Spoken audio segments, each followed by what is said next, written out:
Welcome everyone. हमारा subject का नाम है एनवायरनमेंट पॉल्यूशन एंड कंट्रोल और आज हम यूनिट 3 वाटर पॉल्यूशन के बारे में पढ़ेंगे। तो हम स्टार्ट करते हैं कि जल प्रदूषण होता क्या है। जल प्रदूषण हमारा जब कुछ बाहरी अवयव आके लेक्स, झरने, नदियों, समुद्र और ग्राउंड वाटर में आके घुल मिल जाते हैं और उसका जानवरों और मनुष्यों पर खराब प्रभाव पड़ता है तो हम उसे जल प्रदूषण बोलते हैं।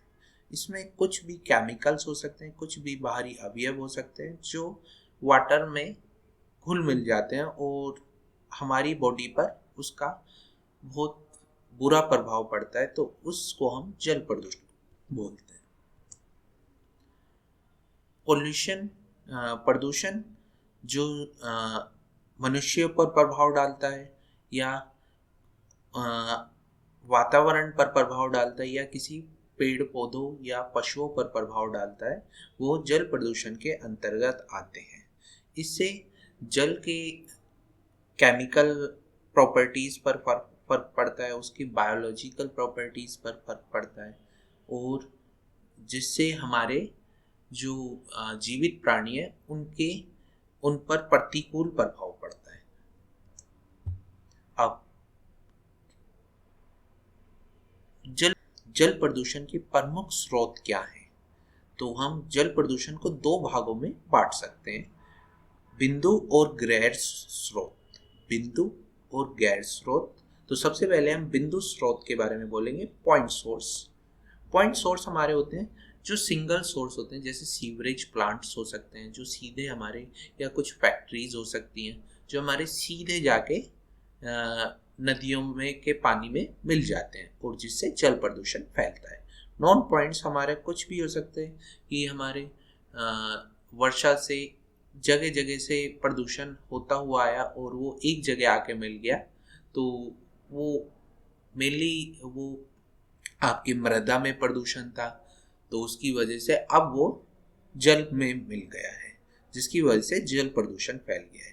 तो ऐसा हम बोल सकते हैं कि नॉन पॉइंट्स वे होते हैं जो इनडायरेक्टली स्रोत होते हैं, जो सीधे आपके जल में नहीं मिल रहे हैं, पर कोई पोल्यूशन या कोई एयर पोल्यूशन से कोई स्रोत, एयर पोल्यूशन से सीधे आ, आ, वो जल में मिल गया और उसके बाद उससे पोल्यूशन फैल गया। तो सबसे पहले हम बात करेंगे पॉइंट सोर्स पोल्यूशन की। तो पॉइंट सोर्स पोल्यूशन की हमारा फैक्ट्री से जो डिस्चार्ज हुआ है वो डायरेक्ट हमारा पानी में मिल गया है, जिसकी वजह से जल प्रदूषण फैल गया है। इसे हम पॉइंट सोर्स सॉल्यूशन बोलते हैं। Second one is non point source solution. Non point source solution वह सॉल्यूशन है कि हमने उसे डायरेक्ट पानी में नहीं मिलाया, पर क्योंकि हमारे मृदा में पॉल्यूशन था, हमारे एयर में पॉल्यूशन था, वो पानी के साथ या वर्षा के साथ आया और पानी में घुल मिल गया, जिसकी वजह से उसने वाटर को कंटामिनेट कर दिया। तो इस तरह के पॉल्यूशन को हम non point source solution pollution बोलते हैं।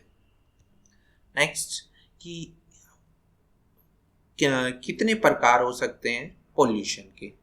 तो पॉल्यूशन के बहुत प्रकार हो सकते हैं और पॉल्यूशन कई तरीके से फैल सकता है।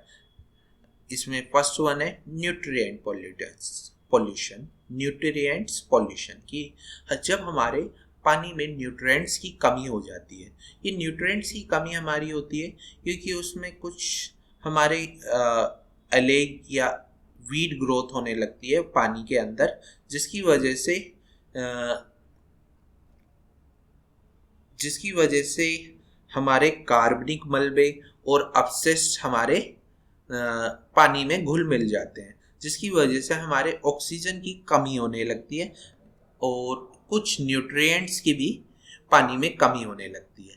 तो इस तरह के पॉल्यूशन को हम न्यूट्रिएंट्स पॉल्यूशन बोलते हैं। नेक्स्ट वन, जैसे कि हम इस चित्र में देख सकते हैं कि हमारा पॉल्यूशन ऊपरी सतह पर फैल गया है, जिसकी वजह से उसमें कुछ भारी अवयव आके मिल गए हैं पानी में, जिसकी वजह से उसमें न्यूट्रिएंट्स की कमी हो गई है और ऑक्सीजन की भी कमी हो गई है। दूसरा पॉल्यूशन है हमारा सरफेस वाटर पॉल्यूशन। कभी कभी सतह पर हम कुछ बाहरी अवयव जैसे पन्नियाँ या कुछ कूड़ा कचरा पानी में मिला देते हैं, जिसकी वजह से हमारा पॉल्यूशन फैल जाता है। ये कुछ भी घातक पदार्थ हो सकते हैं जो धीरे धीरे पानी में मिक्स होने लगते हैं और पानी को कंटामिनेट करने लगते हैं।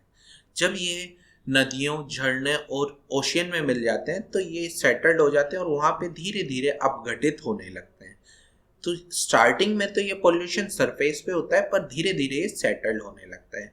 इसको हम ज़्यादा आसानी से इस चित्र के माध्यम से देख सकते हैं कि हम देख सकते हैं यहाँ पे पॉल्यूशन आपका ऊपरी सतह पर है, पर जैसे जैसे ये आगे जाता जाएगा ये पूरे पानी में मिलता जाएगा। Next one, oxygen depleting. Third one, कभी कभी ऑक्सीजन की मात्रा कम होने लगती है। ये माइक्रो ऑर्गेनिज्म की वजह से होती है। इसमें कुछ कार्बनिक मलबे और अपशिष्ट हो सकते हैं या एरोबिक बैक्टीरिया भी हो सकता है। ये बैक्टीरिया धीरे धीरे जैसे जैसे ये बैक्टीरिया बढ़ता जाता है ये ऑक्सीजन की कमी कर देता है पानी में, जिसकी वजह से ऑक्सीजन कम होती जाती है। और अगर पानी में ऑक्सीजन की कमी होगी या पानी में न्यूट्रिएंट्स की कमी होगी तो वो अपना बेसिक पर्पस सोल्व नहीं कर पाएगा कि आप पानी किस लिए पीते हैं, जिससे कि कुछ न्यूट्रिएंट्स भी आपको मिल जाए, प्लस आपके उसमें नमी बनी रहेगा। नहीं तो सिर्फ वो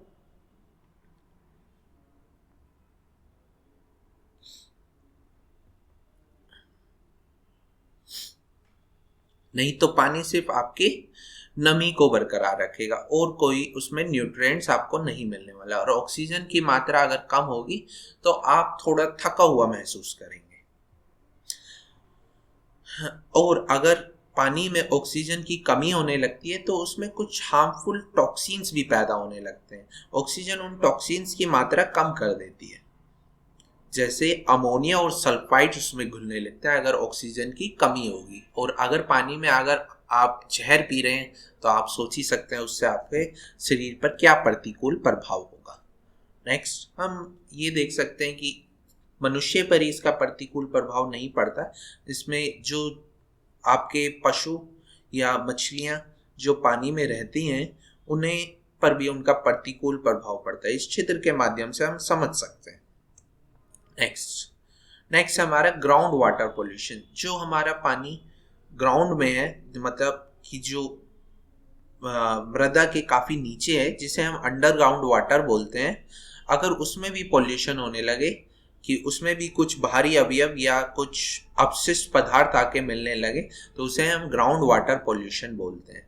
ये किस तरह से इसमें मिलते हैं? आप ज़्यादा एग्रीकल्चर को ज़्यादा बढ़ावा देने के लिए उसमें केमिकल फर्टिलाइजर्स उसमें यूज़ करते हैं। हम नीचे चित्र के माध्यम से देख सकते हैं कि केमिकल फर्टिलाइजर धीरे धीरे रिसते हुए ग्राउंड वाटर में पहुंच जाते हैं और अगर वे उसमें घुलने लगते हैं तो वे पानी को बहुत जहरीला बना देते हैं, जिससे कि आपका पानी पॉल्यूटेड, प्रदूषण, उसमें जल प्रदूषण हो जाता है ग्राउंड वाटर में भी। नेक्स्ट हमारा है कि हम इस चित्र के माध्यम से समझ सकते हैं कि हमने यहाँ पे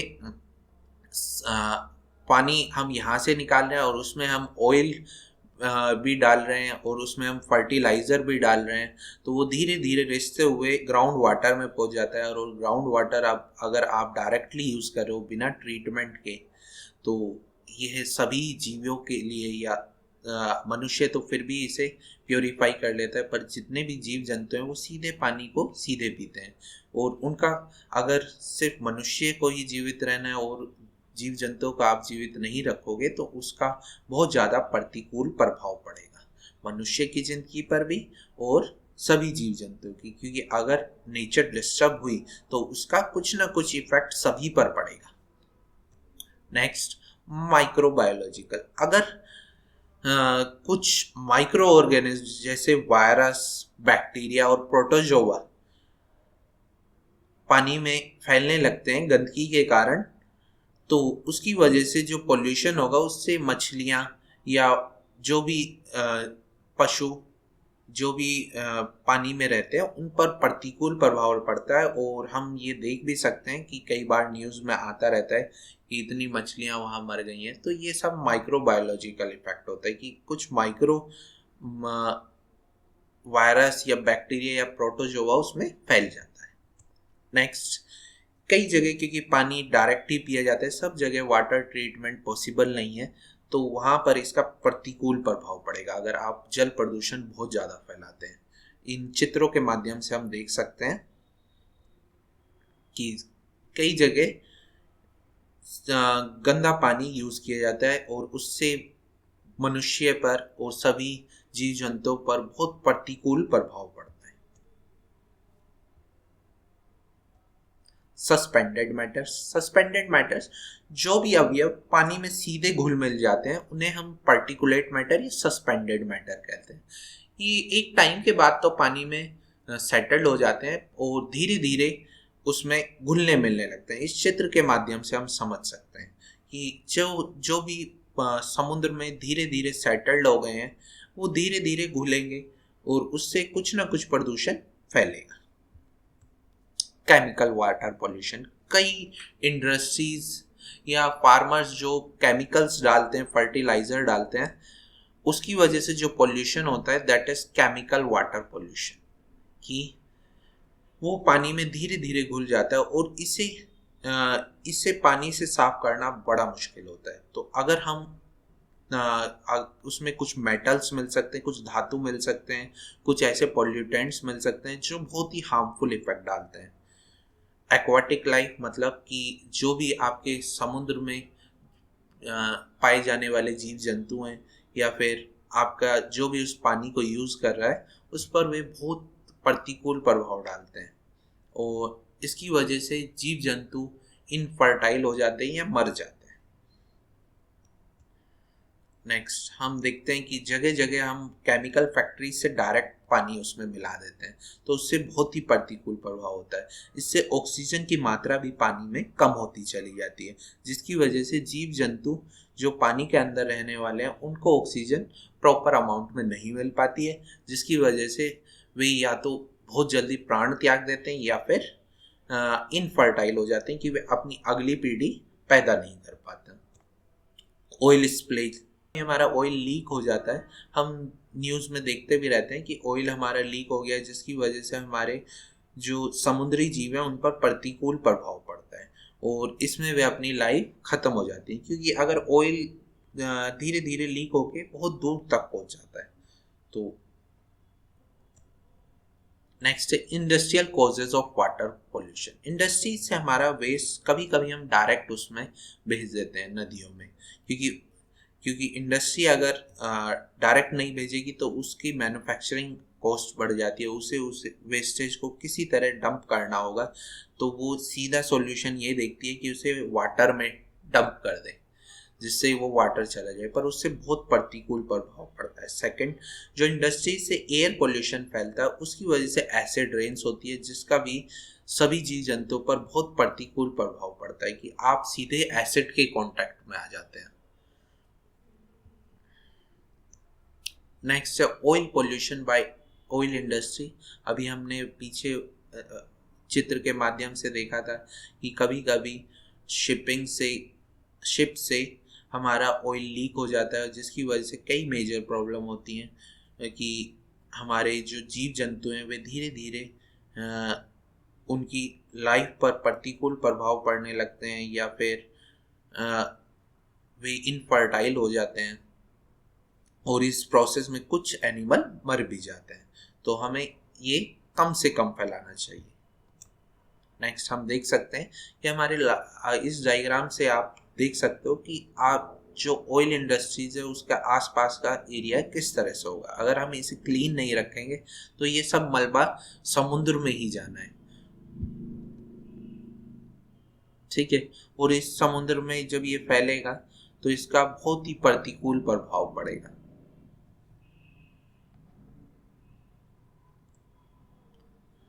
other causes of water pollution, क्या क्या अदर कारक हो सकते हैं पोल्यूशन फैलने के। ये हमारे सीवेज और वाटर वेस्ट जो भी होता है वो सीधे हमारे नदियों में मिल जाता है और ये धीरे धीरे जाके समुद्र में मिल जाता है, जिसकी वजह से हमारा वाटर पोल्यूटेड होता चला जाता है। तो अगर हमें सीवेज प्लांट को डायरेक्ट हम उसे प्राइमरी स्टेज पे या सेकेंडरी स्टेज पे ट्रीटमेंट देके फिर हम उसे पानी को उसमें छोड़ सकते हैं कि उसमें से कुछ कार्बनिक मलबे और अपशिष्ट पदार्थ हम निकाल लें और उसमें कुछ भी केमिकल्स ना हो जिसकी वजह से आपका पॉल्यूशन फैले। हम देख सकते हैं इतना सारा आपका सीवरेज प्लांट से पानी में मिला दिया जाता है और हम सोचते हैं कि पानी उससे समुद्र में ले जाएगा और समुद्र में वो कहीं चला जाएगा, पर ऐसा नहीं है। वो वाटर को पॉल्यूटेड करता रहता है और जिसकी वजह से आपके जीवन पर प्रभाव पड़ेगा। अभी आपको डायरेक्ट प्रभाव नज़र नहीं आ रहा है, पर जैसे जैसे आप हम इस पर ध्यान नहीं देंगे तो इसका हमारे जीवन पर बहुत प्रतिकूल प्रभाव पड़ने लगेगा। जैसे कि हम देख रहे हैं ग्लोबल वार्मिंग होने लगी है या हमें फ्रेश वाटर नहीं मिलेगा। आप कितने वाटर को ट्रीटमेंट कर सकते हो ये? तो अगर हम लगातार वाटर पोल्यूशन फैलाते रहेंगे तो उसका बहुत ज़्यादा प्रतिकूल प्रभाव पड़ेगा। इस चित्र के माध्यम से हम देख सकते हैं कितना वाटर पोल्यूटेड हमारा उसमें घुलता मिलता जाता है। माइनिंग एक्टिविटीज़ में क्या होता है कि हमारे कहीं माइनिंग चल रही है और वहाँ से कोल हो रहा है, तो वहाँ पे हमने ध्यान नहीं दिया कि वहाँ का कचरा कहाँ जा रहा है। वो लास्ट में जाके पानी में अगर मिलेगा या बारिश वर्षा की वजह से वो पानी में मिलेगा तो उसके आपके वो भी पॉल्यूशन फैलाएगा और उससे वाटर में कुछ ऐसे अवयव मिल जाएंगे जिन्हें आपको साफ करना बड़ा मुश्किल होगा, जिसका हेल्थ सभी की हेल्थ जैसे मनुष्य की हेल्थ पर तो प्रतिकूल प्रभाव पड़ेगा, सभी जीव जंतुओं की पर भी उसका प्रतिकूल प्रभाव पड़ेगा। हम इसमें देख सकते हैं कि माइनिंग धीरे धीरे अगर हम डिफॉरेस्टाइजेशन कर लेंगे कि मतलब हम पेड़ काटते रहेंगे तो वो डायरेक्ट पानी में मिलता जाता है और हमारे जो प्राकृतिक स्रोत हैं उनका दोहन इतना ज़्यादा हो जाता है कि वे इतना ज़्यादा पोल्यूशन फैलाएंगे कि हम सोच नहीं सकते। इसमें हम देख सकते हैं 10 million gallon acid mine waste Kenya, अगस्त 2014 की 10 मिलियन गैलन उसमें पानी में मिल गया। तो आप सोच सकते हैं कितना पोल्यूशन उसने फैलाया। ये कुछ चित्रों के माध्यम से आप देख सकते हैं कितना पानी में मिल जाता है और ये पानी समुद्र में जाके मिल जाता है। ओशियन एंड मैरीन डंपिंग, कई बार ओशियंस के आसपास हम क्या करते हैं कि कुछ कूड़े कचरे को हम दूसरा तो एक तो माध्यम होता है कि हम मृदा में डंप करते हैं, दूसरा माध्यम होता है हम सीधे पानी में डंप कर देते हैं। तो इस कई कंट्रीज ये करती हैं और अपना सारा वेस्ट पानी में डंप करती रहती है, जिसकी वजह से पोल्यूशन इतना ज़्यादा फैल गया है, वाटर पोल्यूशन, कि धीरे धीरे ये ग्राउंड वाटर में भी मिक्स होता जा रहा है। इसके कुछ इस चित्र के माध्यम से आप देख सकते हैं कि ओशियन के आसपास कितना कचरा हम फैला देते हैं और ये धीरे धीरे पानी में मिक्स होता हुआ नीचे सेटल्ड होता है और ये पानी में धीरे धीरे मिक्स हो जाता है और इसका मछलियों और जो भी पानी में रहने वाले जीव जंतु उन पर प्रतिकूल प्रभाव, उन्हें ऑक्सीजन नहीं मिलेगी उन पर, उससे कुछ महामारी फैल सकती है आसपास के इलाकों में। Underground storage and tube leakage, कुछ पेट्रोलियम प्रोडक्ट्स की जब हम लाइन डालते हैं तो उससे कुछ लीकेज होकर अगर ग्राउंड वाटर में मिल जाता है तो ये केमिकल पोल्यूशन कहलाता है। और ये लीकेज हमारे अगर अंडरग्राउंड वाटर में मिल जाता है तो आपको पानी की जगह अगर आपको साफ पानी नहीं आएगा तो पेट्रोलियम से पानी को निकालना बहुत ही मुश्किल काम है और इससे आपकी जो सॉइल्स होगी, जो भी मृदा है, वो भी आपकी बंजर होती चली जाती है। अब क्या क्या इफेक्ट पड़ता है वाटर पोल्यूशन का? वाटर पोल्यूशन का बहुत गहरा इफेक्ट पड़ता है क्योंकि आपकी जो भूमि है वो तो बंजर हो ही रही है और अगर आपको फ्रेश वाटर नहीं मिलेगा तो बारिश नहीं होती है। इसका क्योंकि वाटर पोल्यूशन इतना ज़्यादा हो गया है, प्लस आपको फ्रेश वाटर पीने के लिए नहीं मिलेगा, जीव जंतुओं को नहीं मिलेगा। आप तो एक बार को रिफाइन कर सकते हैं पर जीव जंतु तो उस पानी को साफ करके नहीं पी सकते। तो इस वजह से आप सिटीज़ में आप देखेंगे ज़्यादातर जो पक्षी हैं वे अप्रोक्सीमेट ख़त्म हो गए हैं। उसका दूसरा मेजर सोर्स एयर पोल्यूशन भी है पर वाटर पोल्यूशन भी उस पर इफ़ेक्ट डालता है। Death of aquatic water animals, जो भी आपके पानी में जीव जंतु है, वे तो अगर पानी में ही पॉल्यूशन फैल जाएगा तो वे तो जीवित रह नहीं सकते। इसमें हम देखते हैं कि कछुए मर जाते हैं, मछलियाँ मर जाती हैं, डॉल्फिन्स हमारी मर जाती हैं। हम इसके न्यूज़ चैनल्स पे ये लगातार देखते रहते हैं कि इस पॉल्यूशन से ये हो गया। तो अब इसे इस चित्र के माध्यम से आप देख सकते हैं।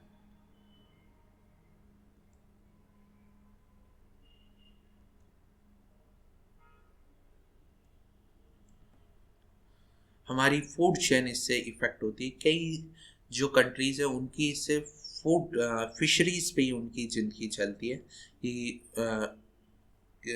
तो उन पे इसका बहुत नेगेटिव इफेक्ट पड़ता है।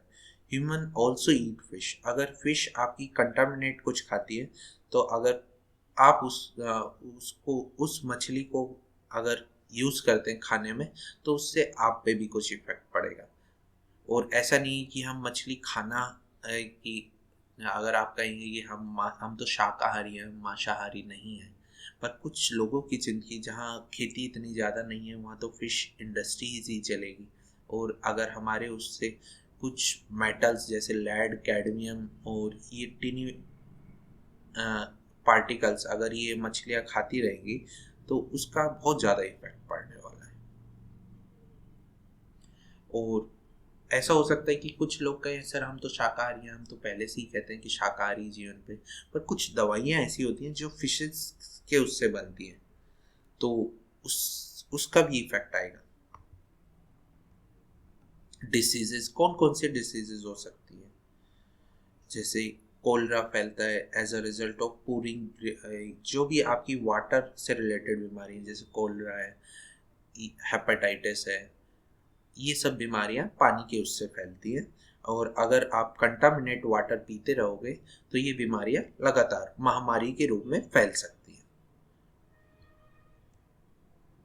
इसके कुछ चित्र के माध्यम से देख सकते हैं। जहाँ भी आपका फ्रेश वाटर, जहाँ आपका वाटर ट्रीटमेंट पॉसिबल नहीं है वहाँ पे ये बीमारियां आमतौर से फैल जाती हैं। डिस्ट्रक्शन ऑफ इकोसिस्टम, इकोसिस्टम का विनाश हो जाता है। कैसे? कुछ जैसे कुछ चीज़ें एक दूसरे पर डिपेंड होती हैं कि जैसे एक चीज़ दूसरी चीज़ पर अपना, एक चीज़ का भोजन दूसरी चीज़ के भोजन पर निर्भर है। अगर आपकी एक चीज़ वेस्ट होती है तो आपके पूरे इकोसिस्टम का इस पर इफेक्ट पड़ता है। और ये किस वजह से हो रहा है? क्योंकि ह्यूमंस इतना ज़्यादा पोल्यूशन फैला रहे हैं जिससे आपका इकोसिस्टम डिस्टर्ब हो रहा है, जिससे आपका रेन सिस्टम डिस्टर्ब हो गया है, जिससे आपके जो सीजन्स हैं वो धीरे धीरे शिफ्ट होते जा रहे हैं। गर्मी में बहुत ज़्यादा गर्मी पड़ने लगी है, सर्दियों में बहुत ज़्यादा सर्दियाँ पड़ने लगी हैं, जिसका आप कई जगह आप देखते हो बहुत ज़्यादा बाढ़ आ जाती है, कई जगह बहुत ज़्यादा सूखा पड़ जाता है। ये सब इकोसिस्टम के डिस्टर्ब होने की वजह से हुए हैं, पॉल्यूशन की वजह से हुए हैं। तो मेजर कोज इनका क्या है? पॉल्यूशन। जो अगर आप प्राइमरी कोज किसी भी डिस्ट्रक्शन का देखोगे तो वो पॉल्यूशन होगा। अगर आपकी कहीं बाढ़ आती है तो आपने डिफॉरेस्टाइजेशन इतना कर दिया है कि फॉरेस्ट खत्म होते जा रहे हैं, जिसकी वजह से पानी अब रुक नहीं रहा है और मृदा अपरदन होता चला जा रहा है, जिसकी वजह से आप पे बहुत सारे इफेक्ट पड़ रहे हैं। हम देख सकते हैं इस चित्र के माध्यम से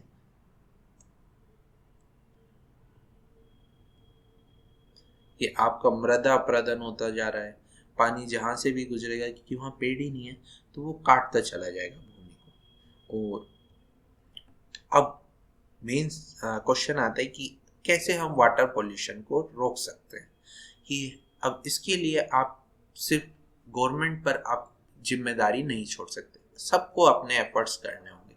जितना अगर एवरीवन पोल्यूशन को रोकेगा, मतलब कि आप छोटे छोटे स्टेप्स लोगे तो उससे पोल्यूशन धीरे धीरे रुक सकता है। तो ऐसी क्या चीज़ें हो सकती है जो आप कर सकते हैं? फर्स्ट वन, कोई भी आप कूड़ा कचरा पानी में सीधे ना डालें। इसके लिए आप डस्टबिन का यूज़ करें। नेक्स्ट वन, कभी भी आप पानी की टंकी को खुला ना छोड़ें अगर वो यूज़ में नहीं है। और जितना वाइजली आप यूज़ कर सकते हैं उतना वाइजली आप पानी को यूज़ करें। जहां आप बाल्टी का यूज़ कर सकते हैं, ज़रूरी नहीं कि आपने हमेशा पानी वहां रनिंग टैप छोड़ रखा है। ओके। कोई भी केमिकल, ऐसे केमिकल्स जो आप सीधे पानी में ना मिलाएं, जिन्हें आप बाहर कुछ कूड़े कचरे में या डस्टबिन में यूज़ कर सकते हैं, उसे आप अलग डालें। अगर आप सीधे पानी में केमिकल्स मिलाएंगे तो उन्हें अलग करना बहुत टफ टास्क होता है। कि जैसे कई बार क्या करते हैं, हम कुछ मेडिसिन पानी में डाल देते हैं, तो उसकी वजह से कुछ केमिकल्स उसमें पानी में घुल मिल जाते हैं। नेक्स्ट, आप जितने ज़्यादा एनवायरमेंटल सेफ, जैसे ऑर्गेनिक कंपाउंड्स आप यूज़ कर सकते हैं, जितनी आप ऑर्गेनिक चीज़ें यूज़ करेंगे उतना ही पोल्यूशन कम फैलेगा। जैसे आप पन्नियों का कम से कम यूज़ करें। अगर आप केमिकल या पेस्टिसाइड अपने फार्म में यूज़ करते हैं तो आप ये अगर कि उसका ओवर यूज़ ना करें उन फर्टिलाइजर्स का, जिसकी वजह से वो वाटर में घुलने मिलने लगे, क्योंकि वे धीरे धीरे रिस्क करके ग्राउंड वाटर में जाके मिल सकते हैं। तो आप जितना कम यूज़ कर सकते हो उतना यूज़ करें। अगर आप किसी वाटर बॉडी के आसपास रहते हैं तो वहाँ जितने पेड़ आप उगा सकते हो उतने उगाएं, जिससे कि मृदा का अपरदन ना हो और फ्रेश वाटर आपका फ्रेश ही रहे और उसमें कुछ भी दूसरे अवयव ना जुड़े। आप सीवरेज प्लांट्स, जैसे सीवरेज प्लांट डायरेक्ट पानी में ना जोड़ें, उसको कुछ ना कुछ ट्रीटमेंट सेंटर बनाए। अब ये किसी लोकल आदमी का तो काम नहीं है, तो आपके वहाँ ये हो और सुचारू रूप से काम कर रहा हो कि हम सीवरेज प्लांट बना सकते हैं, डायरेक्ट उसमें वाटर में ना मिला के उसका जितनी बार हम ट्रीटमेंट कर सकते हैं, जैसे यहाँ पे दिखा रखा है, प्राइमरी ट्रीटमेंट किया, फिर सेकेंडरी, फिर फाइनल ट्रीटमेंट किया, फिर हमने उसमें मिक्स किया। उससे पहले एक स्क्रीनिंग स्टेज भी है जिसमें आप जो मेन अपशिष्ट पदार्थ हैं वे आप अलग कर सकते हैं। Thank you.